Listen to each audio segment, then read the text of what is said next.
masters. Good day to you, partner. I'm Guy, and I can already tell that I'll be your best friend in this forsaken cave.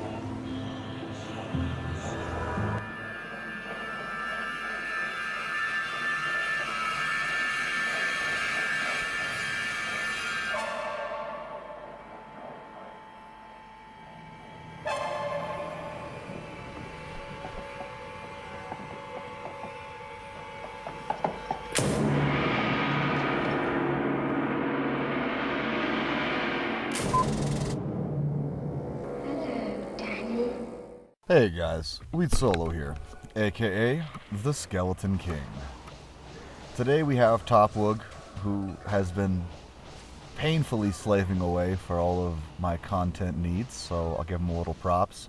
He still hasn't given me his address, so I can present him with a present, as in, probably for the missus, more so than him. Or Topwug can join, I can help them both out, if I close my eyes and just say some magic words, it's almost like the same thing, right? At least that's what the Catholic priest told me all those years ago. Anyways, so we're looking at a bone clear. I didn't even look at the density, I'm sorry, but it's a sub 620 throne, which is actually a pretty good time. I don't remember if I ever hit sub 6 when I was doing it. I'm pretty sure I hit sub 7 on a 300 density throne. It's actually pretty tough. I know there is Xenon who claims that he hit a 4-minute something, I believe, like a 420, something like that, 4-minute something, 300 plus density throne, and I still don't see how it's possible. Even if he said he got good spawns, it's like I don't know. Even if you get good spawns, I just don't see it. So what's the plus side to playing Bone? Well, if you want to play it lazy, it's probably the best lazy build in the game after complete AFK Summoner.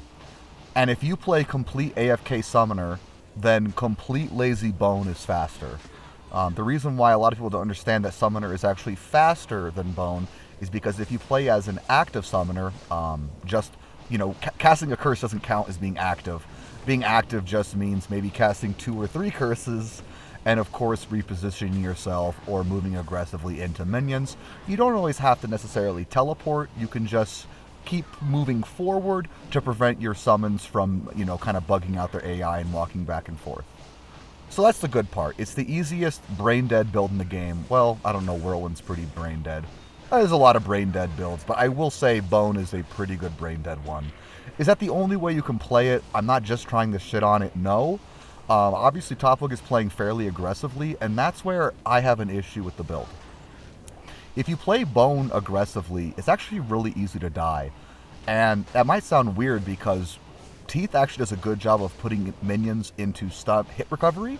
That's a very nice thing. The bad thing is if you're playing aggressively, that generally means you're stomping near the middle of a pack. Like with those Lancers, they just rushed him and smacked him. And then, the sword ladies are like less dangerous versions.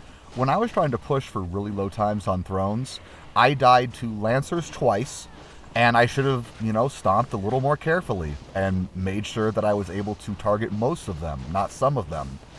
And the other one I died to was Fleshed Archers, and that was probably just flukish. You can always just die to a Fleshed Archer as a Necromancer.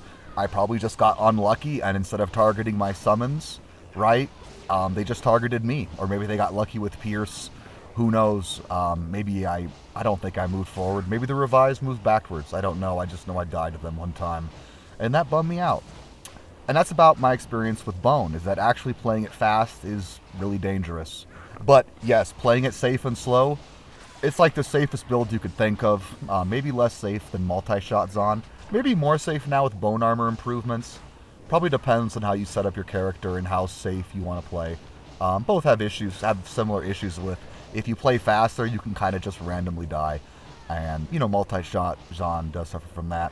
You do get a nice juicy bone armor. In fact, one of the cool parts is, since you dump so many points in the bone armor anyways, it makes energy scaling on it a little less good. So you see his bone armor is 1,800. I'd actually recommend going like half Vite, half energy. I still think energy scaling is great, just the way it works. But you might as well just get some extra life to help deal with res. Not that res is an issue, but just so you don't have to worry about trying to get like 79 to all your resistances, or like 80 fire, 80 light, to prevent you from getting into FHR just from that random, burning soul with might on it and things like that. The best part about Bone is the little I played it, the more I realized that yes, it looks like Teeth is the best spell to cast in this map 99% of the time. It is not the best spell to cast 100% of the time. If you actually play the build, you're still to go, oh, that would have been a good situation for Bone Spear. And I know that's a small thing to say, but at least there's that. Technically, spamming Teeth is not the right option all the time. Yes, it is the right option by far most of the time. Now, speaking about changes to the build and how much better it's going to be, I didn't really notice it. Yes, LCs will give you some more damage. The build didn't really need more damage, maybe a tiny bit for T1 and T2. In fact, I could see it becoming a very, very good T1 and T2 farmer next season, just based on its ability to 1 or 2 cast Teeth and just kill every mob. That is true. For T3, I don't think it's going to be much different. Now, what about the Sanctuary Rune Word changes? Well, you see the little aura underneath minions? That means they're getting affected by the Sanctuary debuff. It's not very good, it's very short. It takes 25 frames to proc, and will take another whatever so frames to unproc. So the cool part is they'll, get debuffed, they'll probably die before they get undebuffed, but they might not even get debuffed before your first cast. Again, it's like 10 frames at 125 SCR. So if you're going to cast 3 times to kill a minion, and one of those isn't even the debuff, you're getting 2. So you're getting 50% of the efficiency, 66%. And then there's the fact is that the radius is so small, you're probably really only going to get the efficiency 50% of the time, if that. And as I said, if you're playing the build, like how God intended it, which is slow and just holding Teeth, it is really good for that, you're probably going to benefit from it like 1 cast out of 10. That's my issue with that. And as you can see, he's like all large charms. His damage is going to be pretty good. No corruptions, guys. I'll show off my pretty legit gear, maybe for our little podcast. With the legit gear, I think I hit about the same damage Teeth. So let's say if you had that BIS gear, you would be well above 9k Teeth, maybe like 9,500. And that, like I said, could be good enough to make it a quality T1, T2 farmer. Besides that, I think it's going to be the 3rd best Necro, just above DP. Skelly King out, GG. Come and play with us.